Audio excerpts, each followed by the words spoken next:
Order आप लोगों ने देखा है, कानून का राज चलता था मेरी हुकूमत में, और जिसकी वजह से हमें वर्तमान बीजेपी की सरकार की तरह हमें कोई बुलडोजर चलाने की जरूरत नहीं पड़ी। हमने कानून द्वारा कानून का राज कायम किया। बाबा साहब डॉक्टर भीमराव अंबेडकर के बारे में ये सबसे बड़ा झूठ है कि वो सिर्फ और सिर्फ दलितों के मसीहा थे। अगर वो दलितों के मसीहा थे तो ये भी बहुत बड़ा सत्य है कि महिलाओं के लिए सबसे बड़े भगवान थे, क्योंकि महिलाओं को जब मतदान देने का अधिकार नहीं था तो उस समय बाबा साहब डॉक्टर भीमराव अंबेडकर ने महिलाओं को मतदान देने का अधिकार दिलवाया, जो स्विट्जरलैंड में 1971 में मिला था।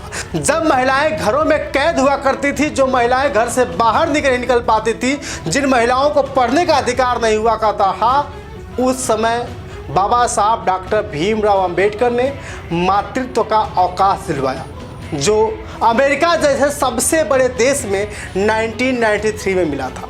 क्योंकि बहुत सारी महिलाएं जिन्हें पता है कि बाबा साहब डॉक्टर भीमराव अंबेडकर ना होते तो शायद उन्हें पढ़ने का अधिकार नहीं होता, वे महिलाएं भी कहीं कहीं देखने को मिलता है कि वह महिलाएं आजकल बाबा साहब डॉक्टर भीमराव अंबेडकर साहब का विरोध करती हैं, उनके मूर्तियों का विरोध करती हैं। जबकि बाबा साहब अगर अपने संविधान नहीं लिखे होते तो जो महिलाएं नौकरी कर रही हैं, जो महिलाएं नेता बन रही हैं, जिन महिलाओं को कभी ये हक नहीं था कि वो कुछ कर नहीं सकती, उस समय बाबा साहब डॉक्टर भीमराव अंबेडकर ने महिलाओं के लिए बहुत बड़ा सम्मान दिलवाने का काम किया था। मनुस्मृति बाबा साहब इसलिए नहीं लाया था कि मनुस्मृति में सिर्फ और सिर्फ दलितों के लिए कुछ कहा गया था और गलत लिखा गया था। मनुस्मृति बाबा साहब डॉक्टर भीमराव अंबेडकर साहब ने इसलिए जलाया था क्योंकि उस मनुस्मृति में महिलाओं को बंदी बनाकर रखने का अधिकार था। यही सब देख करके बाबा साहब ने मनुस्मृति को जलाया था। और ये शब्द मैं नहीं कह रहा हूँ, एक महिला कांस्टेबल कर रही है, जो जानती है कि उसे अधिकार किसने दिलवाया, जो जानती है कि जो आज वो नौकरी पेशे में है वो सिर्फ और सिर्फ बाबा साहब डॉक्टर भीमराव अंबेडकर की बदौलत है। अगर वे दलितों के मसीहा थे तो वे महिलाओं के लिए भी भगवान से कम नहीं थे, क्योंकि उन्होंने महिलाओं को भारत में मतदान का अधिकार दिलवाया, जो स्विट्जरलैंड जैसे देश में भी 1971 में जाके मिला। आज उसी पर चर्चा करेंगे। और साथ ही बहन कुमारी मायावती जी जो बसपा की सुप्रीमो हैं, उन्होंने बहुत बड़ा ऐलान कर दिया है, सरकार को चेतावनी दे डाली है, क्योंकि जिस सरकार में आए दिन दलितों, शोषितों, पीड़ितों, पिछड़ों के साथ कांड हो रहा है, इससे बहन कुमारी मायावती जी बहुत आहत है, उस पर भी चर्चा करेंगे। और आपको बता दूं कि सबसे बड़ी खबर आपको बता दें जो आज तक आपने नहीं सुनी होगी, बाबा साहब डॉक्टर भीमराव अंबेडकर साहब को मानने वाले बहुत सारे अनुयायी तो हैं, लेकिन कहीं कहीं उनका विरोध करते हुए दिख जाएंगे। लेकिन एक खबर है कि जो कभी लोग कहते थे कि बसपा को छोड़कर ये लोग चले गए, बसपा से इन्हें निकाल दिया बाहर, इन्हें बाहर कर दिया, तो आपको बता दूं अभी तक लोगों ने कभी ये आंकड़ा दिखाने का प्रयास नहीं किया कि बसपा में कांग्रेस, भाजपा और अन्य पार्टियों से लोग भी निकलकर बाहर आते हैं। एक बड़ी खबर है कि कानपुर देहात के पूर्व विधायक के बेटे बसपा में शामिल हो गए हैं। आज इसी पर चर्चा करेंगे और साथ ही ये भी जानने का प्रयास करेंगे कि आने वाले 27 के चुनाव में जिस तरह से पीडीए की राजनीति करती हुई समाजवादी पार्टी आजकल दलितों के साथ शोषण होने पर आगे आने का प्रयास तो करती है, लेकिन उनके जो सांसद हैं किस तरह से ओछी मानसिकता के लोग हैं। जैसा कि आगरा के राज्यसभा सांसद ने दलित बेटी के ऊपर हुए रेप को लेकर के बड़ा बयान दे दिया है।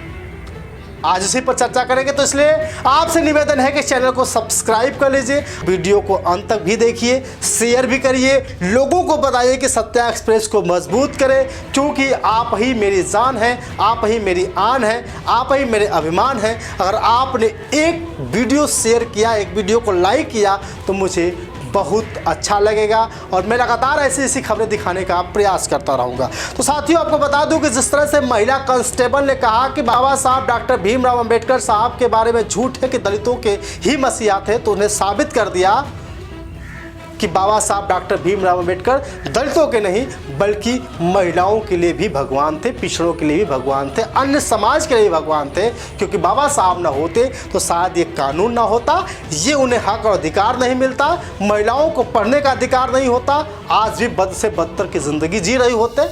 कहीं न कहीं जिस तरह से मामले देखे जा रहे हैं। और आपको बता दूं कि मध्य प्रदेश में बहुत बड़ी घटना घटी है।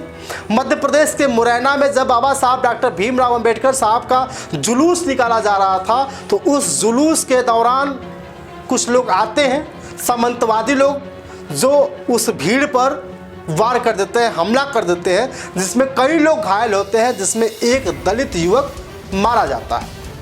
और इससे नाराज होकर के बहन कुमारी मायावती जी ने कहा, आज बहुत सारी ऐसी पार्टियां हैं जो दलितों के लिए खड़ी तो हो रही हैं, लेकिन असल ज़िंदगी में जब दलितों की बात आती है तो सबसे पहले पीछे हटने का प्रयास करते हैं। अगर कहीं भी लोग कह रहे हैं कि हम पीडीए की राजनीति करते हैं, हम पिछड़े को लेकर चलेंगे, दलित को लेकर चलेंगे, तो कहीं ना कहीं आप समझ लीजिएगा कि ये सिर्फ और सिर्फ वोट लेने की बात कर रहे हैं। बहन कुमारी मायावती जी ने भी ये भी कहा है कि जिस तरह से बाबा साहब अम्बेडकर और अन्य महापुरुषों के रैली में, उनके जुलूस में आए दिन घटनाएं देखने को मिलती है, यह कहीं न कहीं राज्य सरकार सबसे बड़ी दोषी है। क्योंकि राज्य सरकार को जल्दी से जल्दी जांच करके कार्रवाई करने की ज़रूरत है। अगर कार्रवाई नहीं करती है तो कहीं न कहीं ये समाज चुप नहीं बैठेगा, माफ़ नहीं करेगा। क्योंकि महापुरुषों के सम्मान के लिए हमेशा से बहुजन समाज पार्टी आगे बढ़ती रही है, आगे काम करती रही है। क्योंकि मध्य प्रदेश में जो घटना हुई है, उस घटना से आहत बहन कुमारी मायावती जी ने कह दिया है कि जल्दी से जल्दी कार्रवाई करें, अन्यथा हम चुप नहीं बैठेंगे। तो हो सकता है बहन कुमारी मायावती जी ने दलितों के लिए, पिछड़ों के लिए और महिलाओं के लिए बहुत पहले से ही प्लानिंग बना चुकी हों कि अब कुछ नया करना है। कि बहुत सारे लोग आते हैं, बाबा साहब डॉक्टर भीमराव अंबेडकर का पूजा करते हैं, उनके लिए जुलूस निकालते हैं, संविधान को लेकर दिखाने का प्रयास करते हैं, लेकिन असल ज़िंदगी में वो बाबा साहब को नहीं मानते, बाबा साहब के अनुयायी नहीं होते। सिर्फ और सिर्फ बाबा साहब को बहुजन समाज पार्टी ही सम्मान दे सकती है। और जो भी लोग आ रहे हैं तो कहीं ना कहीं छलावा करने का काम करेंगे। तो इसलिए बहुजन समाज पार्टी ने की मुखिया ने कह दिया कि आपको सावधान रहने की ज़रूरत है। और जाते जाते मैं आपको बता दूं, जिस तरह से कड़ी सेना ने सीधे वार करने का प्रयास किया, जिससे हमला बोलने का प्रयास किया, धमकी देने का प्रयास किया, आगरा के राज्यसभा सांसद रामजी लाल सुमन ने बहुत बड़ी बात कह दी है। क्योंकि आपने देखा होगा कि अखिलेश यादव जी जब रामजी लाल सुमन जी के घर पहुंचे थे उनसे मिलने के लिए, तो किस तरह से हुटर बज रहे थे, पूरा कारवां दिख रहा था। और उसी बगल में एक दलित बिटिया के साथ रेप हो जाता है, वहाँ तो नहीं जाते हैं। जब रामजी लाल सुमन साहब वहाँ जाते हैं तो उनसे पूछा गया, पत्रकारों ने पूछा कि जिस तरह से आपके साथ जब घटना हुई तो अखिलेश यादव जी आए थे, तो क्या इस बेटी के पास, इस बेटी को न्याय दिलाने के लिए आगे आ सकते हैं? तो रामजी लाल सुमन ने जो जवाब दिया है, इस जवाब को सुनने के बाद आपके कान खड़े हो जाएंगे।